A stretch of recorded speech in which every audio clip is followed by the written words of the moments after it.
Hello students, plus two के exams अब आने वाले हैं। केमिस्ट्री के लिए हमने नेम रिएक्शंस का एक प्रॉपर सीरियल ऑर्डर तैयार किया हुआ है जो एनसीईआरटी बेस्ड रिएक्शंस है। इनमें से यहाँ पे हमने 30 रिएक्शंस जो है नेम रिएक्शंस एक चैनलाइज मैनर में डाल दिए हैं। चलिए शुरू करते हैं कौन कौन सी रिएक्शंस है।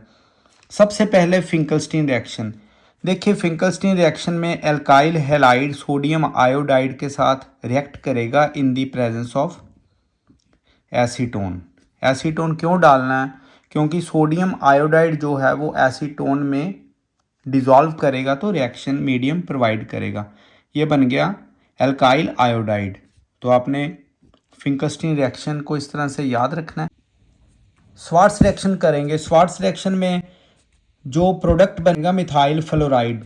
आपने देखा होगा जनरली आयोडाइड और फ्लोराइड के जो प्रोडक्ट्स हैं ये यूनिक रिएक्शंस के साथ बनते हैं, जिनमें से हमने फिंकलस्टीन रिएक्शन कर ली है जिसे हम हैलाइड एक्सचेंज मेथड भी बोलेंगे, और ये स्वार्ट्स रिएक्शन। तो स्टूडेंट, स्वार्ट्स रिएक्शन में सिल्वर फ्लोराइड रिएक्ट करेगा ये मिथाइल ब्रोमाइड के साथ, तो हमारे पास जो एल्काइल हैलाइड आएगा वो फ्लोराइड वाला आ जाएगा, तो सिल्वर ब्रोमाइड बाहर निकल जाएगा।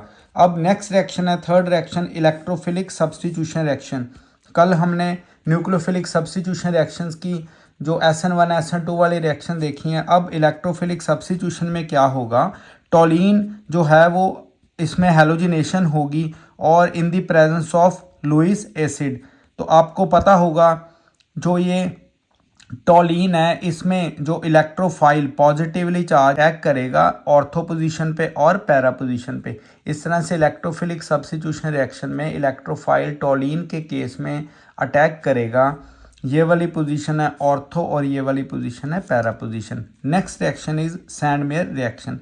देखिए, सैंडमेयर रिएक्शन में पहले हमने बेंजीन डायाजोनियम क्लोराइड बनाना है। किस तरह से बनाएंगे? हमने एनिलीन ली। इस रिएक्शन में पहले एनिलीन लेके उसकी हमने डाइजोटाइजेशन रिएक्शन कर दी। जब डाइजोटाइजेशन होगी तो बेंजीन डायाजोनियम क्लोराइड बन जाएगा। अब सैंडमेयर रिएक्शन में बेंजीन डायाजोनियम क्लोराइड की रिएक्शन करेंगे हम ये क्यूप्रस के सॉल्ट के साथ, और यहाँ पे बन जाएगा हेलोएरिन। ये स्टूडेंट्स बन गया haloarene with the elimination of N2। अब अगर हम पोटाशियम आयोडाइड डालेंगे तो ये बना देगा आइडोबेंजीन।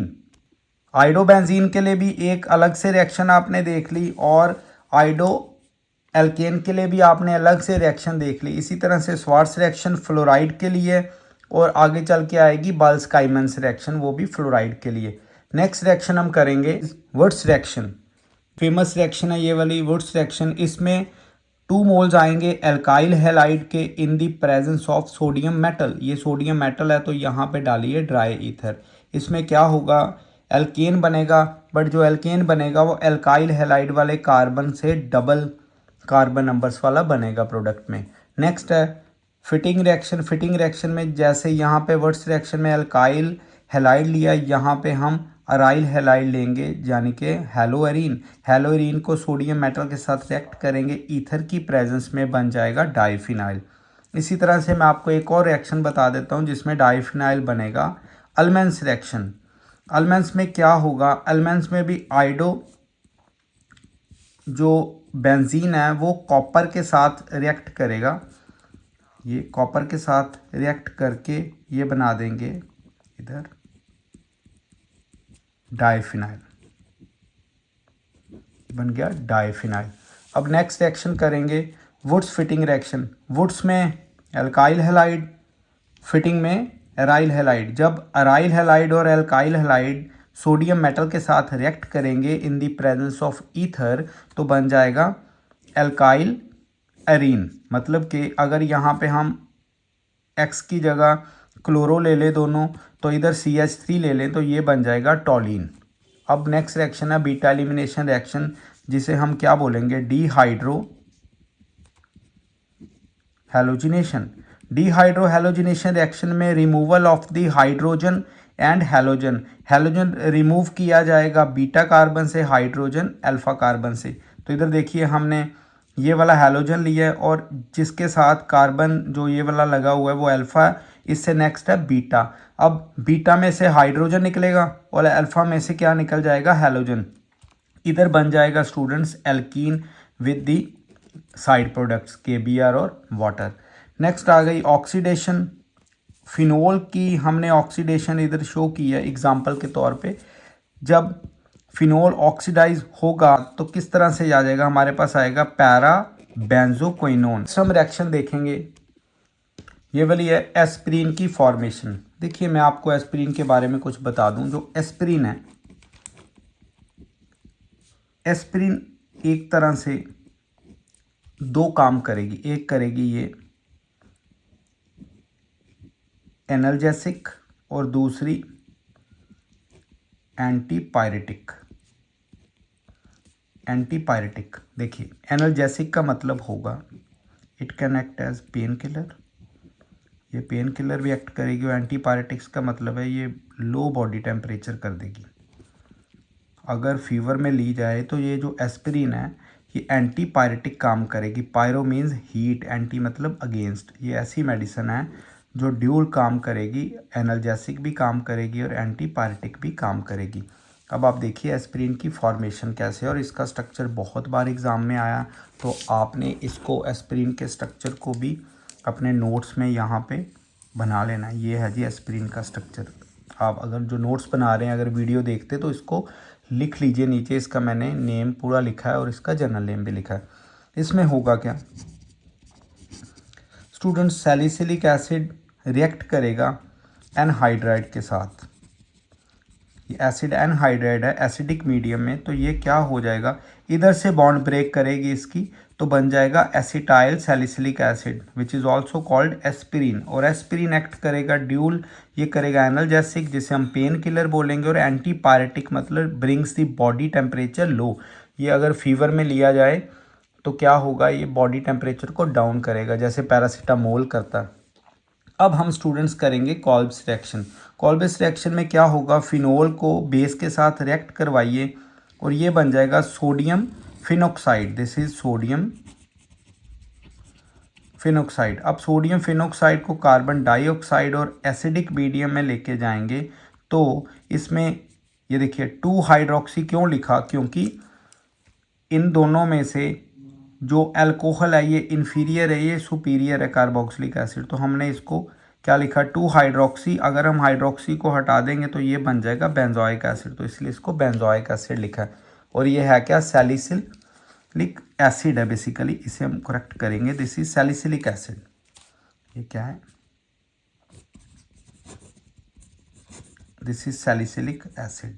सैलिसिलिक एसिड बन जाएगा कॉल्ब्स रिएक्शन में। नेक्स्ट रीमन-टाइमर रिएक्शन, जिसे हम आरटी रिएक्शन भी बोलते हैं, बड़ी फेमस रिएक्शन है और इम्पॉर्टेंट की कैटेगरी में भी आती है। देखिए जी, इसमें फिनोल रिएक्ट करेगा क्लोरोफॉर्म के साथ with sodium hydroxide aqueous medium. इसमें ये बनेगा एक इंटरमीडिएट, और जब हम सोडियम हाइड्रोक्साइड अगेन इसमें डालेंगे तो फिर वही बनेगा 2 हाइड्रोक्सी, क्योंकि ये सुपीरियर है, और ये बन गया बेंजल्डिहाइड जिसे हम बोलेंगे सैलिसिल एल्डिहाइड। यहाँ पे क्या है देखिए, यहाँ पे COH लगा है और OH लगा है, तो ये सैलिसिलिक एसिड। बट अगर हम देखें इधर CHO लगा है और ये लगा OH, तो इसे हम क्या बोलेंगे, सैलिसिल एल्डिहाइड बच्चों। नेक्स्ट कन्वर्जन रिएक्शन है फिनोल से बेंजीन। मैंने काफ़ी बार इसकी जो एक सेपरेट वीडियो बनाई हुई है, फिर भी आप इधर एक जो यहाँ पे सीरीज़ चल रही है उसमें देख लीजिए। फिनोल टू बेंजीन बड़ी इंपॉर्टेंट रिएक्शन है। फिनोल में जिंक डस्ट डाल दीजिए।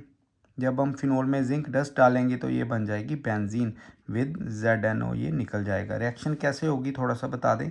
बेंजीन इस तरह से होगी, C6H5 यहाँ पे फिनाइल रिंग, सॉरी ये आ गया OH, यानी ये फिनोल। जब इसमें जिंक डस्ट डालेंगे तो इस तरह से ZNO बाहर चला जाएगा।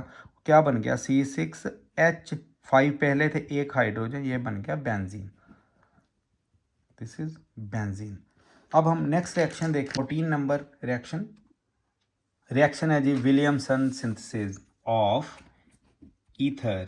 ईथर की जो फॉर्मेशन है हम विलियमसन सिंथेसिस से करेंगे। कैसे, सबसे पहले आपने एल्काइल हैलाइड लेना है और सोडियम एल्कोक्साइड लेना है, बन जाएगा ईथर। बट इसकी हम ड्रॉबैक भी देखेंगे। इधर देखिए स्टूडेंट्स, जो विलियमसन रिएक्शन है this is SN2 reaction. This is nucleophilic substitution by molecular action. तो आपको पता है इसमें 1 डिग्री 2 डिग्री और 3 डिग्री ऑर्डर में अल्काइल हैलाइड होंगे, पर अगर तो आपने ईथर बनाना है तो हमेशा अल्काइल हैलाइड 1 डिग्री होना चाहिए। जब कभी 2 डिग्री और 3 डिग्री हो जाएंगे, 2 डिग्री और 3 डिग्री अगर हमारे पास अल्काइल हैलाइड होंगे विलियमसन सिंथेसिस में, तो ये क्या देगा, ये देगा इथीन यानी एल्कीन, बेसिकली ये एल्कीन दे देगा। तो ये होगी ड्रॉबैक ऑफ विलियमसन सिंथेसिस। अब आगे बढ़ते हैं रोजनमंड रिडक्शन में। रोजनमंड रिडक्शन में देखिए ये जो एसिड क्लोराइड है यानी बेंजोइल क्लोराइड की रिडक्शन होगी। रिडक्शन का मतलब होगा addition of hydrogen in the presence of Lindlar's catalyst. What is Lindlar's catalyst? Lindlar catalyst में पैलेडियम बेरियम सल्फेट का एक मिक्सचर होगा जो मिक्स करेंगे बॉइलिंग ज़ाइलीन के साथ। इसे हम मिक्स करेंगे बॉइलिंग ज़ाइलीन के साथ। अब देखिए अगर तो हमने लिंडलर कैटलिस्ट को यहाँ पे ही छोड़ दिया तो क्या होगा, ये फर्दर इसकी रिडक्शन करवाता जाएगा, इसे अल्कोहल में बदल देगा। तो हमने इस कैटलिस्ट ने कंट्रोल्ड मैनर में रखना है, तो हम क्या करेंगे, इसको पॉइजनड कर देंगे। याद रखनी ये मेरी बात, पॉइजन विद या तो सल्फर के साथ या क्विनोलिन के साथ।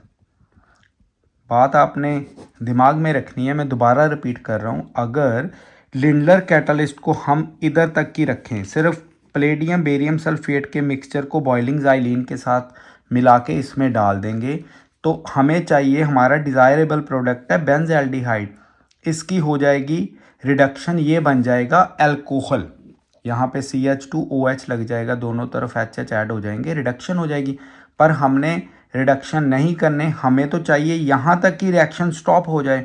तो हम इस कैटालिस्ट को क्या कर देंगे, पॉइजन कर देंगे सल्फर या क्विनोलिन के साथ। तो क्या होगा, ये कैटालिस्ट जो है अपने आप को एक रिस्ट्रिक्टेड वे में रखेगा, जिसे हम बोलेंगे कैटालिटिक अरेस्ट। तो ये यहीं पे रिएक्शन को स्टॉप कर देगा, तो हमारा ये प्रोडक्ट बेंज़ल्डिहाइड बन जाएगा। नेक्स्ट रिएक्शन करने लगे हैं स्टीफन्स रिडक्शन। इसमें क्या होगा, स्टीफन्स रिडक्शन में सायानाइड जो है उनकी रिडक्शन होगी, तो बन जाएगा ये एल्काइन।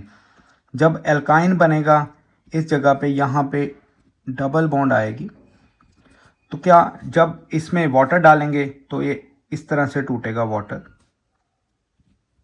ये देखो। तो ये हिस्सा एल्डिहाइड और ये बन गई अमोनिया, ये बन गया एल्डिहाइड। स्टीफन्स रिडक्शन क्या देता है, aldehyde. Next very important reaction is Etard reaction. Etard reaction में जो टॉलिन है ये क्रोमाइल क्लोराइड के साथ रिएक्ट होगी, जिससे बनेगा ब्राउन कॉम्प्लेक्स। ब्राउन कॉम्प्लेक्स को जो वाटर में डालेंगे तो ये बन जाएगा बेंज़ल्डिहाइड। आपने देखा होगा कितनी सारी रिएक्शंस हमने एल्डिहाइड की फॉर्मेशन की ही करवा दी। हाँ, एग्जाम में सपोज करिए आप इसका फॉर्मूला भूल जाओ, तो आप क्या करिए, मैं बोर्ड लेवल की बात बता रहा हूँ, आपने क्रोमाइल क्लोराइड डाल के सीधा ही यहाँ पे वाटर लिख के बेंज़ल्डिहाइड बना देना, अगर ये आप भूल जाते हो।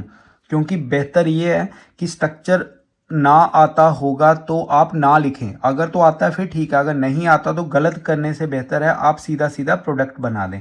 इटार्ड रिएक्शन बड़ी इंपॉर्टेंट है, इसको आपने अपने नोट्स में हाईलाइटेड फॉर्म में लिखना है। नेक्स्ट करिए जी Gattermann Koch reaction. Gattermann Koch reaction क्या है, इसमें बेंजीन इस मिक्सचर के साथ कार्बन मोनोऑक्साइड और यहाँ पे HCl के साथ इन the presence of Lewis acid, तो बेंज़ल्डिहाइड बन जाएगा। ये भी एक इंपॉर्टेंट रिएक्शन है। नेक्स्ट इज क्लेमेंसन्स रिडक्शन और वुल्फ किश्नर। इन दोनों के प्रोडक्ट जो होंगे वो एल्केन होंगे, आपने दिमाग में रखना है। इन दोनों के प्रोडक्ट क्या हैं, एल्केन होंगे। क्या रिएक्शन क्या है, कार्बोनिल कंपाउंड जब जिंक अमेलगम के साथ HCl की प्रेजेंस में रिएक्ट करेगी तो इधर किस तरह से रिएक्शन होगी, एल्केन बनेगा और वाटर यहाँ पे निकल जाएगा। वुल्फ किश्नर में दिस इज हाइड्राजिन, हाइड्राजिन के साथ रिएक्ट होगा, यहाँ पे हाइड्राजोन बनेगा, और जब KOH और ग्लाइकोल को हीट करेंगे तो ये फिर एल्केन दे देगा। अब आ जी famous reactions, Tollens reason test, जो कि एलिफेटिक और एरोमेटिक एल्डिहाइड्स दोनों देंगे, कीटोन नहीं देगा, ये याद रखिए, कीटोन नहीं देगा। इसमें क्या होगा, एल्डिहाइड ये सिल्वर नाइट्रेट इसके साथ हमने क्या करना है, रिएक्ट करना है। ये सारे का सारा टॉलिन्स रिएजेंट है। टॉलिन्स रिएजेंट ये कार्बोक्सिलेट आयन देंगे और साथ में सिल्वर मिरर देंगे। जो मैंने आपको पहले इंडिविजुअल वीडियो में भी बताया हुआ है, जो टेस्ट ट्यूब की साइड्स हैं ये पूरी तरह से सिल्वर मिरर की तरह हो जाएंगी, यानी ये सिल्वरी हो जाएंगी, पूरी तरह सिल्वरी हो जाएंगी। इट मीन्स जो कंपाउंड होगा, जब आपको लेबोरेटरी में कोई कंपाउंड देंगे, आपको पूछेंगे कि उसमें एलिफेटिक या एरोमेटिक एल्डिहाइड है या कीटोन है, तो अगर तो उन्होंने दे दिया ये वाला टेस्ट पॉजिटिव, तो हो सकता है उसमें एल्डिहाइड होंगे, ये हम बता नहीं सकते एलिफेटिक या एरोमेटिक, उसके लिए आपको अलग से टेस्ट करना पड़ेगा। और वाला टेस्ट कौन सा है जी, वो है Fehling solution test. Fehling solution test हमें ये बता देगा कि जो एलिफेटिक एल्डिहाइड है वो पॉजिटिव टेस्ट हमें शो करेंगे। जो आपके पास टेस्ट ट्यूब होगी, अगर तो वो टॉलिन्स रीजन पॉजिटिव दे रहा है तो हम कह सकते हैं यस एलिफेटिक है या एरोमेटिक। बट अगर वही सैंपल आपको पॉजिटिव फेलिंग टेस्ट देगा तो एरोमेटिक एल्डिहाइड वो टेस्ट, ये वाला टेस्ट शो नहीं करते, तो हम ये कंफर्म कर देंगे कि हमारे सैंपल में एलिफेटिक एल्डिहाइड है। अब देखिए इसमें क्या है, एलिफेटिक ए और बी दोनों होंगे। मैंने आपको जो अपनी लॉन्ग वीडियोस है जिसमें हमने सिर्फ टॉलिन्स और फेलिंग के बारे में बताया, उसका लिंक डाल दूंगा, आप वो भी देख लीजिएगा। यहाँ पे तो हम सिर्फ नेम रिएक्शंस के जो ऊपर वाले ब्रीफ रिव्यूज़ है वो दे रहे हैं। एल्डिहाइड को फेलिंग सोल्यूशन के साथ रिएक्ट करेंगे कार्बोक्सिलेट और ये रेड पीपीटी बन जाएंगे। इससे ये कंफर्म हो जाएगा गिवन सैंपल में एलिफेटिक एल्डिहाइड है। एक चीज़ मैंने यहाँ पे ऐड किया और आपकी कन्वीनियंस के लिए और आपके लिए ये बड़ी इंपॉर्टेंट है, बड़ी बेनिफिट देगी। जो फ्रुक्टोस होगा ये पॉजिटिव फेलिंग टेस्ट देगा। क्यों? क्योंकि फ्रुक्टोस क्या करता है, जब उसको हम बेसिक कंडीशंस में डालते हैं वो बना देता है एल्डिहाइड। कौन सा एल्डिहाइड? Naturally aliphatic aldehyde. तो फ्रुक्टोस बेसिक मीडियम में फेलिंग सोल्यूशन टेस्ट देगा। ये कई बार क्वेश्चन में आया हुआ है, जो बोर्ड एग्जाम होंगे या नीट के भी। आगे आ गया हेलोफॉर्म रिएक्शन। हेलोफॉर्म में आइडोफॉर्म रिएक्शन है। इसमें क्या होगा, अल्फा मिथाइल अगर तो कंपाउंड में प्रेजेंट है वो हमेशा आइडोफॉर्म टेस्ट देगा ही देगा। यहाँ पे हमने एक कंपाउंड लिया, देखिए कीटोन। कीटोन हो या एल्डिहाइड हो या ऐसा अल्कोहल हो जो हमें एस्टैल्डिहाइड दे दे, ये बेंज एल्डिहाइड शो नहीं करेगा, यहाँ पे अल्फा मिथाइल नहीं है। इसके साथ रिएक्ट करके ये देखिए sodium salt of carboxylic acid और येलो पीपीटीज दे देंगे किसके, ये आइडोफॉर्म के। Aldol condensation very important reaction. Aldol उन वो वाले एल्डिहाइड या कीटोन देंगे जनरली जिनके पास अल्फा हाइड्रोजन प्रेजेंट होगा। अगर अल्फा हाइड्रोजन नहीं है तो वो एल्डोल नहीं देंगे। एल्डोल कंडेंसेशन की कंडीशन है सोडियम हाइड्रोक्साइड विद ये डिल्यूट, इसका होना ज़रूरी है। हमने एक एग्जांपल लिया एस्टैल्डिहाइड की, देखो यहाँ पे इधर अल्फा हाइड्रोजन प्रेजेंट है तो ये हमारे पास ये वाला कंपाउंड दे देंगे। ये जो बीच में कंपाउंड बनता है इंटरमीडिएट, देखो यहाँ पे अल्कोहल भी और एल्डिहाइड भी, इसलिए इसको बोलेंगे aldol. Next reaction is Cannizzaro reaction.